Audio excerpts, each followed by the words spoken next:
Welcome back to Reputation Capital. I'm Justin Obi. And if you're a founder or deal maker, you know the biggest risk to your portfolio isn't always market conditions. It's often the leadership executing the strategy.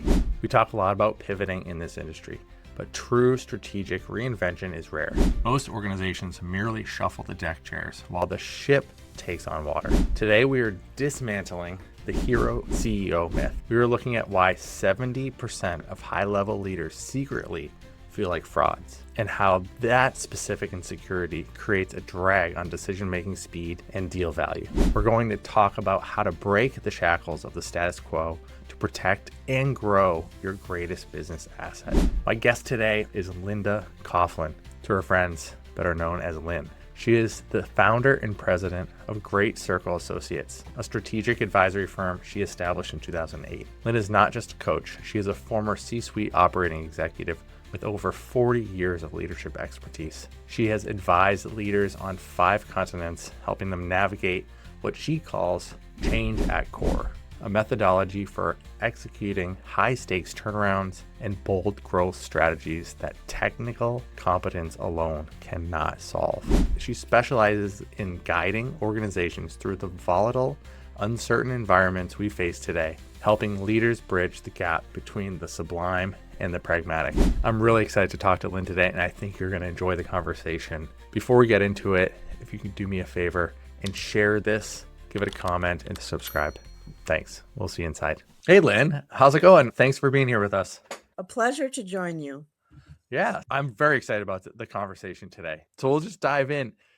So basically, you're distinguishing between standard change management, and this is like the change at core methodology. I was doing some research for the founders listening who are staring down a merger, like a major pivot in their business, which I feel like happens frequently in business.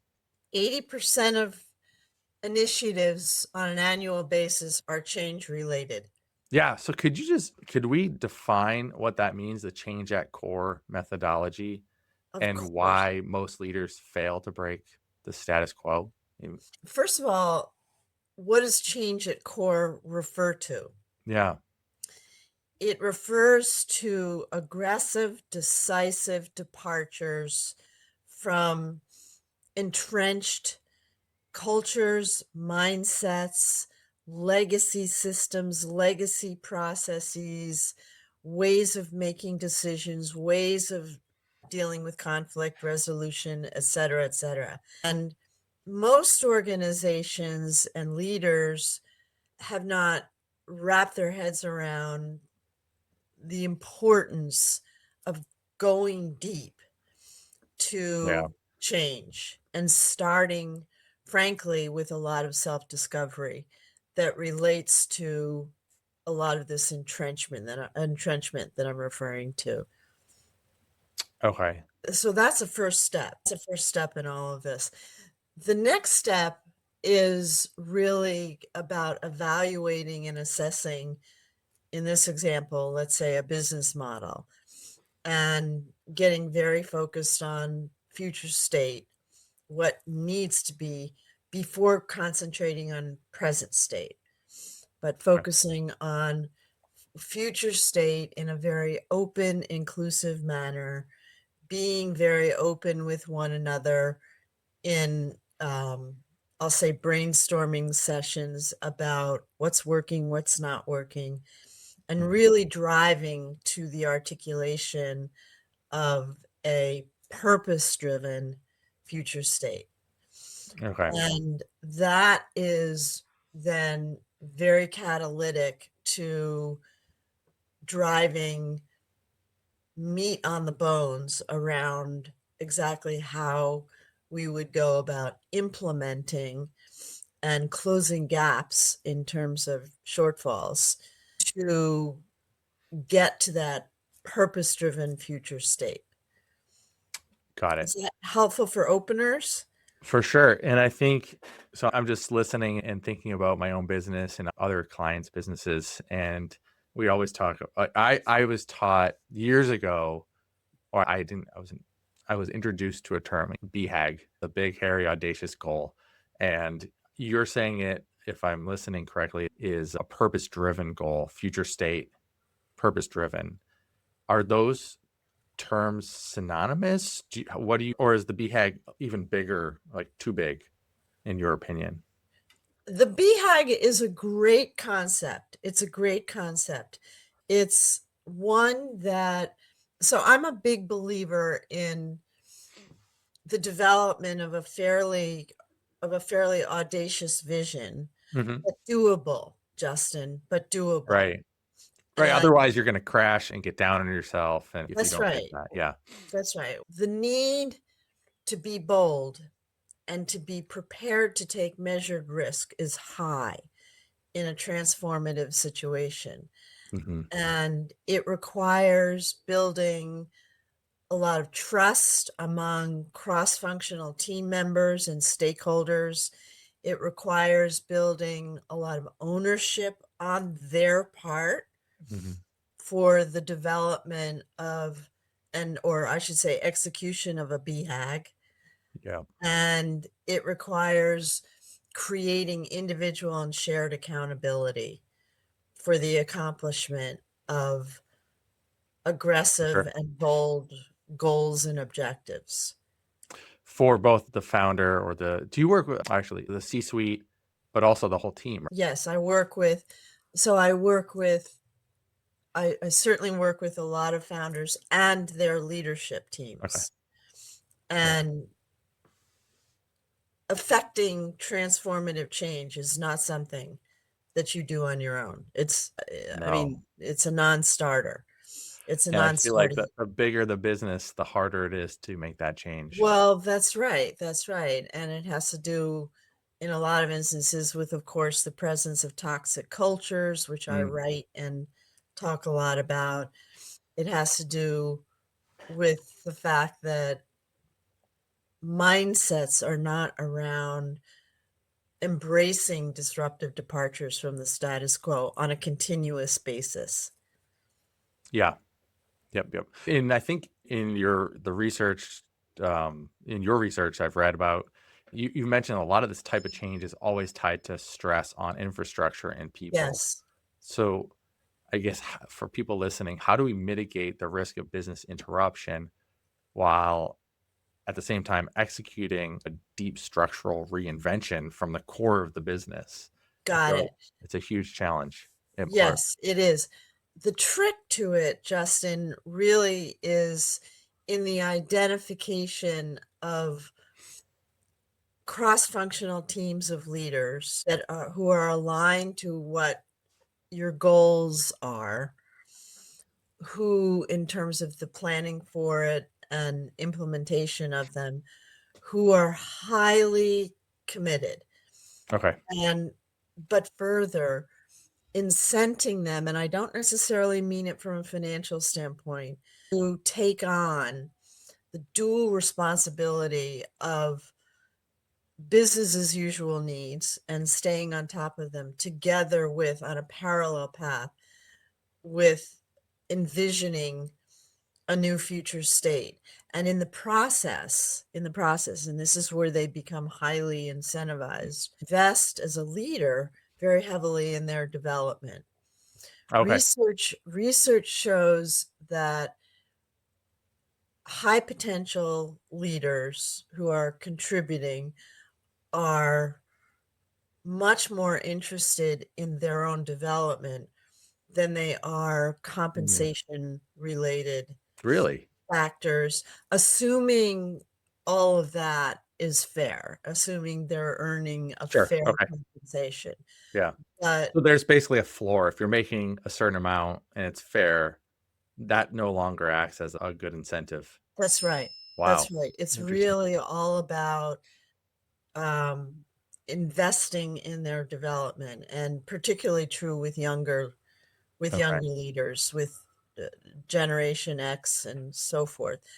And Interesting. it's a lesson that I learned early in my career, and it, among other things, taught me to surround myself with high potential leaders, these leadership team members that I'm referring to, Hmm. who had the potential to do circles around me, I love that. who had the potential to do circles around me, and then investing heavily in not only their strategic development, but mentoring and coaching.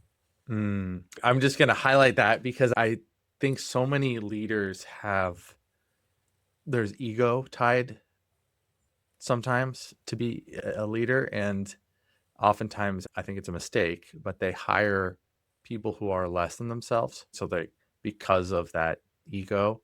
And I think you just said to hire people who can do circles around you, like Yes, bring the best people on, A players, and then I would add, allow them to run fast, get out of their way and listen to them.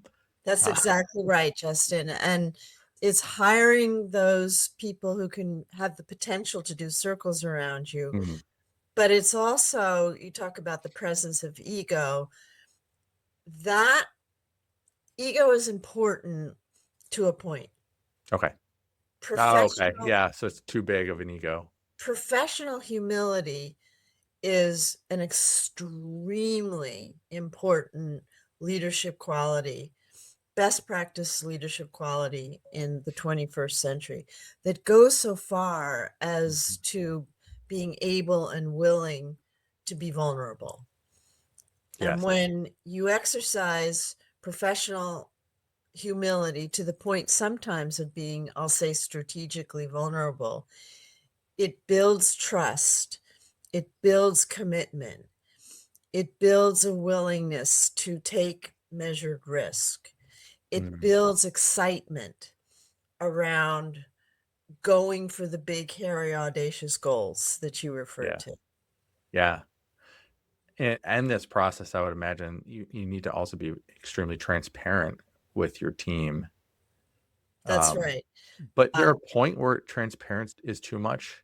Like I've struggled with that along my career where I didn't want to be transparent with my team because I felt like I was protecting them from like, I felt like I had to carry the weight of, okay, we're going through a tough financial time or a stressful moment in the business. That was my weight as a leader to carry. And I think in looking back on it, I probably should have just been transparent. Like, hey, this is everything was going through. But maybe I'm wrong. I don't know. I'd love, you're as you not talk wrong. about that. You're not wrong at all, Justin. Okay. Your tendency is you're not alone either in terms of your tendency earlier in your career to protect them from Hmm. the bad news or the struggles or challenges. The reality is that human beings see it as a gift to be solution makers, that Hmm. they respond very positively to being involved and part of and being asked to own aspects of problem solving challenges, Mm-hmm.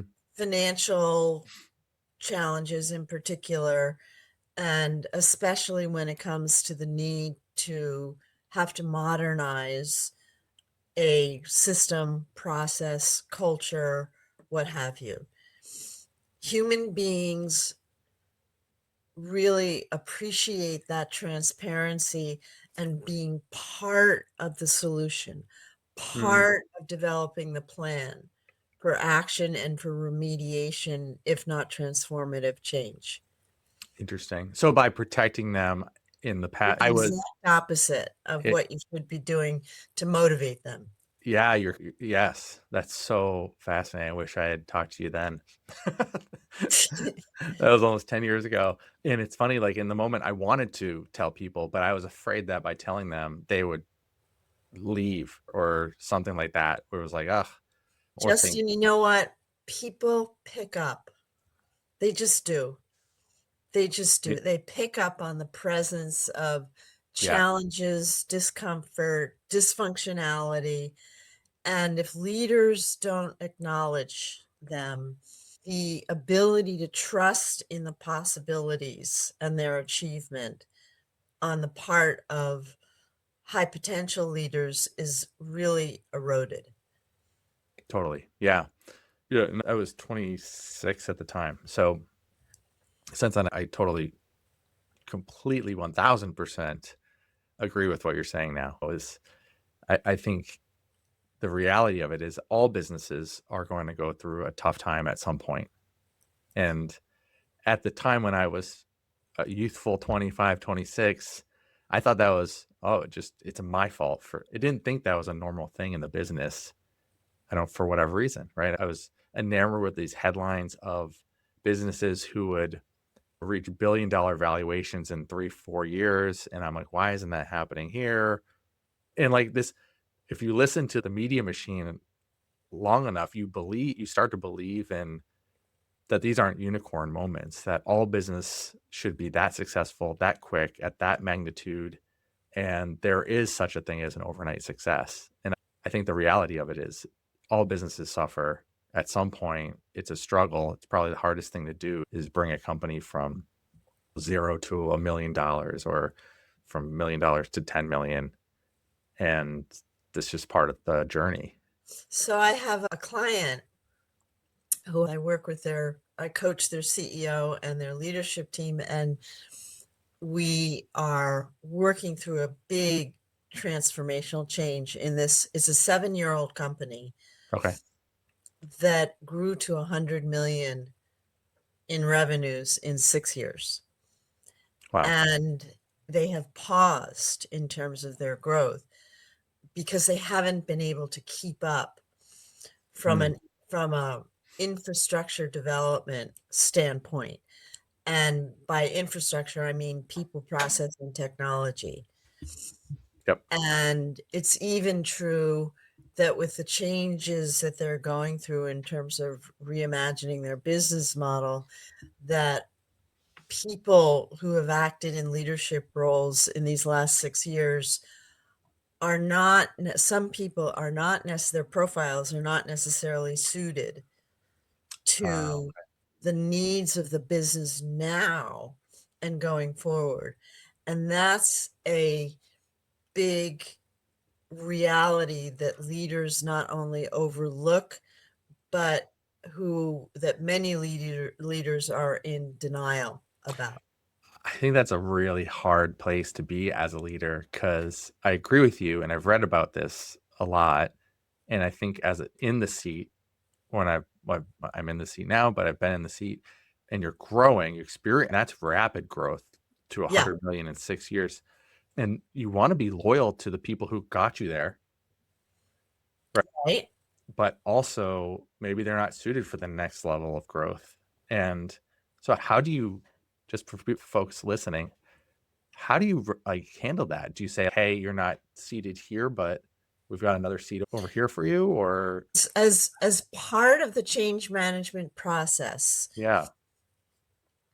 there's a step that you should go through that involves assessing the profile of your key leaders, Okay. and being very clear, starting with a very clear articulation of what the needs are of certain types of leaders in their functional roles in the going forward environment, Mm. getting to the future state, and then evaluating them and assessing them. And there are lots of different assessment instruments that you can use in a very transparent and inclusive way, Justin, Mm-hmm.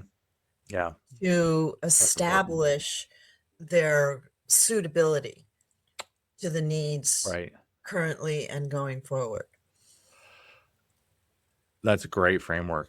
And leaders don't necessarily go through that step, or if they do, it's accelerated and they don't give it the time and attention that it really needs. But it can be done very systematically. It can be done fairly efficiently. People like me help to facilitate that assessment process. Yeah. And it's so important. But it's the sort of elephant under the table in a lot of change situations where leaders who have a great appreciation for loyalty Yep. just have a very difficult time coming to grips with the possibility that certain leaders may not necessarily be suited to the needs going forward. Oh, for sure. Yeah.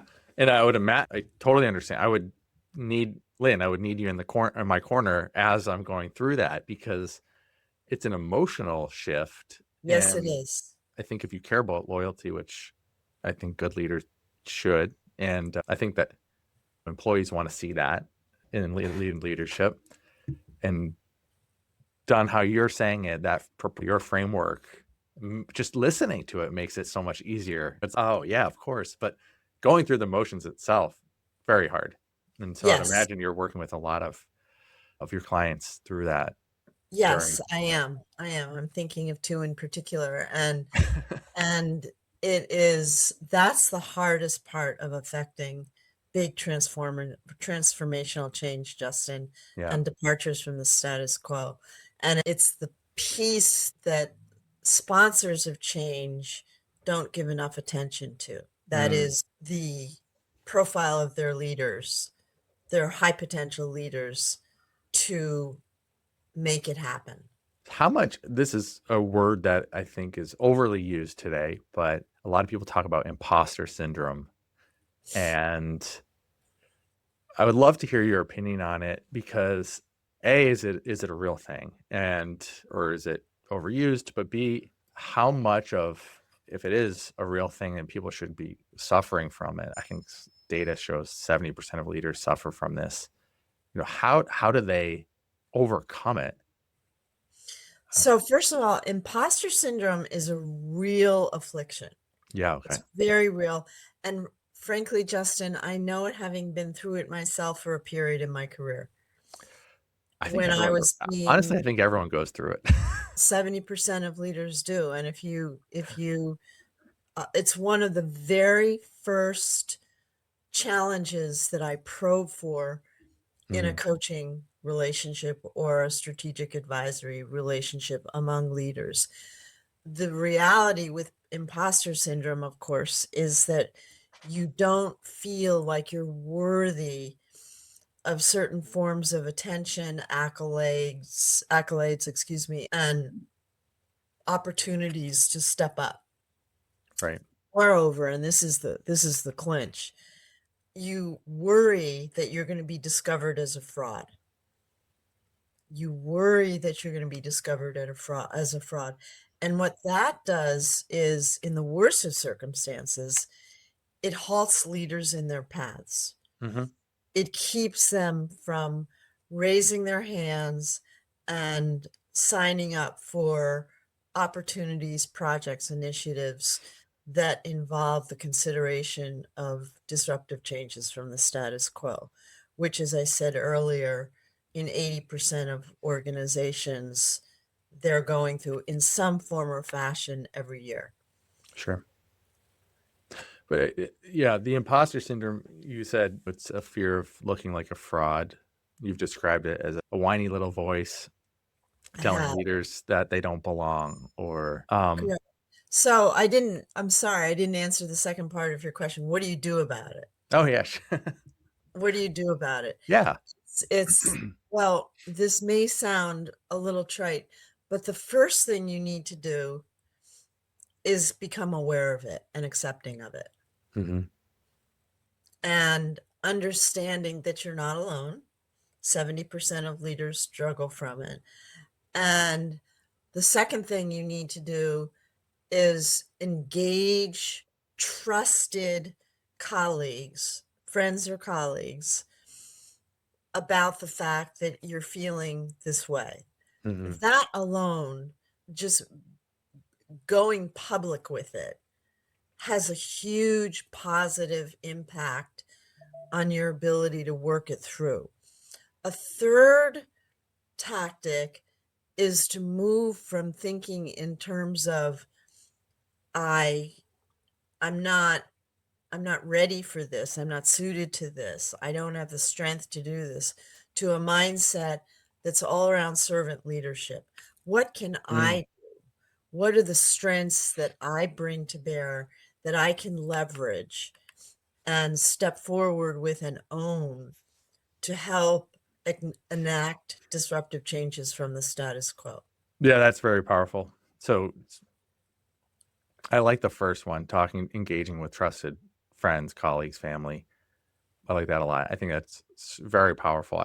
I would never have thought of that. I think it's But There's another very important, as you're going through a mindset shift yeah, when you're grappling with imposter syndrome, and it's very important to spend quality time, disciplined quality time, understanding your strengths and your weaknesses. And I yeah. spend a lot of time in the discovery process of my coaching relationships, working with clients to articulate in deep ways their leadership strengths and their Mhm. leadership weaknesses, development opportunities. And the idea with articulating your strengths is that you really want to learn to leverage them beyond the obvious as the person you are, and ultimately to become known for them. So, understanding your strengths and manifesting them becomes part of your personal brand development as a leader. And when you can do that, you're really going a long way to addressing problems with imposter. But as you go through it and experience it, I understand the mental shift of what you have to overcome. But it's very similar, and as I'm listening to you, it's very similar to why a lot of people, we work with a lot of people, personal branding and building attention online. And a lot of people, especially leaders, C-suite leaders, feel like it's silly for them to even get out there. And so it's because maybe it's imposter syndrome. They're afraid of what to say. They're not sure what people will think of them, how they appear. Will they Of look course. professionally? What will my spouse think about this? I've heard all of it. And it's this fear of what might be interpreted when they publish something, when they put themselves out into the public light. Um, Yes. and I think imposter syndrome might be similar, but it's internal, right? It's in closed doors. That's right. That's right. So, one of the attributes of a great change maker Mm, has all to do with the ability to be inspiring, sure. to having first envisioned a bold possibility and the hope for its achievement and the possibility for its achievement, then to learn from a communications standpoint to inspire others, Yeah. see the possibility, to be part of to be part of owning the journey to the realization of that possibility. And when you do that, it's like building a brand, Justin. You I was know, just going to say, you're speaking my, this is all brand strategy, it is, positioning. Absolutely. Brand how you story. have, they say you have to spend, what is it, 2 years fully invested in building your positioning Yeah. in the I mean, it's the marketplace. foundation. Yeah. It's the same thing with enacting change. Mm, And along the way, you find low hanging fruit opportunities around the implementation of change, and you celebrate wins. yeah. You celebrate wins. That's part of being inspirational. The smallest wins need to be acknowledged very explicitly when you're getting up and going and trying to build traction and momentum. And most leaders don't realize how powerful it is to acknowledge even the smallest wins publicly Oh, I would even and add privately, and privately. That's because a right. lot of people, I've experienced leaders who you say, hey, I did ABC, as contributed whatever work assignment it was, and it's just cool, thanks. Or there's never a great job. Oh, this is awesome. Like I think employees, teammates want that. They crave it. Hey, you see me, right? I did a great It's the job. human Thank you. condition. Yeah. Employees, team members really need validation, Yeah. It's so and important. particularly when they're taking risk. Yep. And in all situations that involve the implementation of transformative change, Hmm. you're taking risk at a personal and professional level. Completely. Yeah. And I was, listening to what you just said about branding and selling the vision and getting your team inspired to make that future value change. I always called it's sales and marketing to me, but like I view it as internal marketing and sales and external, right? So like from a brand perspective, what we talk to clients about from personal branding and social media and building podcasts and you know PR, that's the external brand, and you need a great brand strategy as the foundation.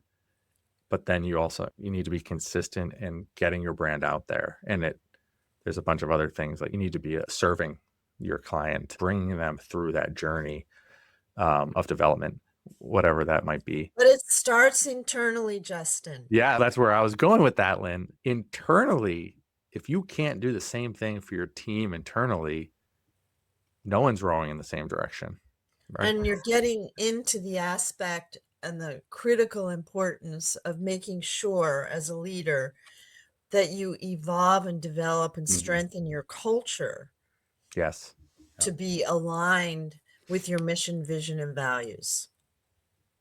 Yeah. No, completely. Culture, team, vision, and mission is so important.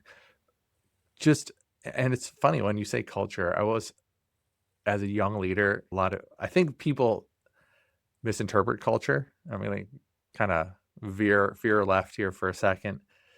How would you define culture? Because I'm curious. Because a lot of people think culture is okay, cool. I've got a great culture.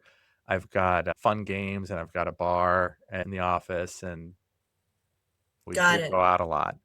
So where values are the non-negotiable, the short list, the 4 or 5 non-negotiable behaviors that the entire organization seeks to practice is all around how on a day-to-day basis, how getting out of Monday and into Tuesday, decisions are made, conflicts are resolved, big ideas are brought to the fore and developed.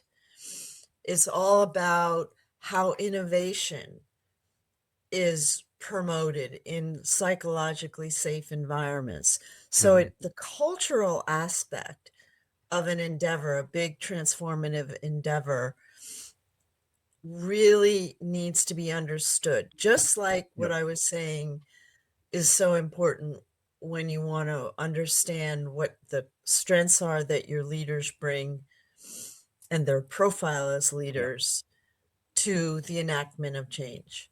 Yeah. Would you so culture is really the glue that keeps Yes, keeps the team together, but also acts as what happens with actions taken while no one's looking. In a way, right. like I listen to that, and if you were to equate that to something personal, it's your character. You're like, what do That's I right. do when no one's watching? That's a great way to put it. Great way to put it. It's culture is something your cultural attributes need to be codified inclusively. Once you have gotten clear about your mission, vision, and values. Right. Once you've gotten clear about your mission, vision, and values, because the culture is all around. So, what are our desired behaviors when it Yeah. comes to executing and working together and working through problems and obstacles and challenges and jumping on opportunities? What are the Mhm. behaviors that we want to see practice, and how do we hold people accountable for practicing Yeah. those behaviors? So operationalizing the cultural norms is becomes critically important, and it needs to be those cultural norms need to be built into the performance review process very explicitly. Yeah. What about toxic culture? I've heard big figures, public figures like Gary Vaynerchuk. He says, I don't care how good you are at a job. If you're toxic, if you're bringing people down, you're negative, you're gone. You're fired right away. What is toxic culture? Just can you speak on that? And then I think you have how do people how do you fight toxic culture from creeping in to the company? First of all, toxic cultures are tend to be very political. Okay. Toxic cultures, leaders are focused first and foremost on their own agendas, their personal agendas, Uh, versus what's best for the business. And that creates a chain of behaviors that really prevent organizations from doing an excellent job of implementing on disruptive changes from the status quo. And hmm, what you have to do to either eliminate toxic cultures or rethink your culture is all around what I'm saying about codifying cultural norms. yeah, got it. What are the behaviors that we as a team need to practice as a team, starting with the leader, I should say, Yeah, going down into the organization, that we need to practice as a team to build trust, to build belief and faith in the possibility and its achievability, to build coalescence, to build the ability and willingness to take measured risk. yeah, yep. And trust is such a foundational layer in that whole process. It's huge, Justin. Yeah, It's huge. It's huge. And that's where transparency comes in. That would be an example of a best practice cultural attribute in a lot of organizations who maybe are weaker on internal communications, giving this positive feedback that we talked yeah, about, facing the need to give constructive feedback and how to do it in a way that doesn't put people on the defensive and so forth. yeah, yeah. So I just taking it in a different direction, and then we'll hit our rapid fire closing. So I want to just with AI, and it's becoming kind of omnipresent in the world. It's certainly in the media. It's talked about nonstop. Companies are trying to use it, integrate it, try to figure that out. You've noted that future leaders must be integrators of logic and humanity. So as we look at AI, at the AI disruption, what is the single most like critical human skill in technical founders? The bot box culture, as you probably know, Yeah, is emerging. And the bot box culture is one where human judgment works alongside of what okay, AI can provide in the way of the acceleration of efficiency, effectiveness, productivity, and innovation. And what leaders need to come to believe in and really master is how to use AI, how to use AI hmm, to craft solutions to problems, to even to do complex analyses, sure, et cetera, that yep, then enable them to think and behave far more strategically and rapidly and with agility. And it's AI is not, in my view, and I know that there are a lot of functional disciplines being disrupted by AI, like yeah, marketing, oh yeah, right?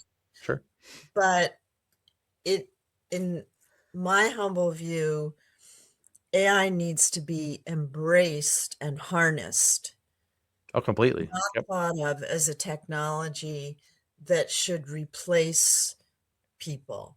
It should perhaps amplify the skill sets that your leaders need to move rapidly, move with agility, that kind of thing, yeah. but not to replace.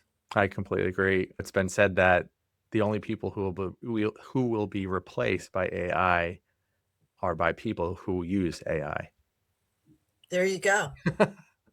There you go. There you Uh, go. no, I completely agree. I've personally jumped headfirst as soon as ChatGPT launched So have I. 3 years ago. I completely I'm agree. on it all the time, and Yeah, I have, in my practice, moved to spending a lot of time with clients to familiarize them with AI, how to use it, Yeah. really practicing how to use it with them in very So real life important. situations. Yep. So important. It's still, I view it as a human AI sandwich, right? It's a partnership. You can, strategize, bring the strategy forward in the front end of things as a human, and then let the AI do a lot of the grunt work, but you still have to go back and make sure it's correct, audit the work. That's right. It can't be just, oh, okay. Because we've all experienced that where you see ChatGPT tell you something, you're like, that's wrong. And they're like, the response is, oh, great catch. That's right. That's right. You're absolutely right. You're absolutely right. But see, this is where you've just identified an area where AI is so important. You Mm. use AI as a thought partner. Yeah.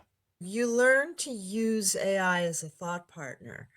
It's not so much a disruptor as it Right. is a No, thought partner it's a thought partner. I think an amplifier. It and an allows you to move amplifier. faster. Yeah. Yes. Yeah. All right. So I know you're very busy, gotten a lot of calls already. And so I'm so grateful that you've made the time to be here with us, me My today. honor and pleasure, Justin. We thank you. Finish the show with 3 rapid fire questions. You can choose to pass if you want, but just quick takes. We're going to ask the same questions to all our guests. So, number 1, if you could only give founders one piece of communication advice that would immediately improve their visibility and impact, what would that be? Be inspirational. Oh, that's We great. talked about it. Yeah. Be Okay. inspirational. Don't be afraid to be inspirational. If you're passionate about the possibility and its achievability, you need to go public with it. And if you go public with it, people are going to follow. It's the human condition. That's powerful. Cool. All right. Number 2, what's the worst communication advice people giving online that actually holds founders back from building their personal brand, but also their companies? I think it's less about the actual advice that they give Okay. and more about advice that I don't see enough of, which has all to do with making sure when, again, in the context of affecting transformative change, Mm-hmm. you acknowledge wins, Okay. particularly early on when the going is rough. So that is a quality about communications that advisors forget to impart to Mm. their clients and the public and that kind of thing. And I would also say the same thing about giving constructive feedback, learning how to give constructive feedback that doesn't So intimidate important. people, That doesn't what? Sorry. that doesn't intimidate the audience Okay, cool. Yeah, sorry. I was or put them on the defensive. very cool. Yeah, totally. It's so important. So important. I think that's, if you can do that as a leader, you're, I don't know, 90% of the way there. That's right. That's right. I always find it interesting. They say that the odds of success in business are very low. But I think if you're a great leader, it changes the whole conversation. It does change the whole conversation, and the object is to change the conversation. Yeah, right. And then to work with your team, bring this whole conversation full circle to give you better odds as well to work That's with the right. team. That's Um, right. okay, so if you weren't coaching communication leadership, what would you be doing? First of all, I just have to say I can't imagine myself not doing what I love my work. I'm good at it. Don't take that in the wrong way, but I love it. I probably work 7 days a week and it's not work for me. So I have to Mm. start by saying that. I have a passion and an avocation for competitive dancing. Oh, no way.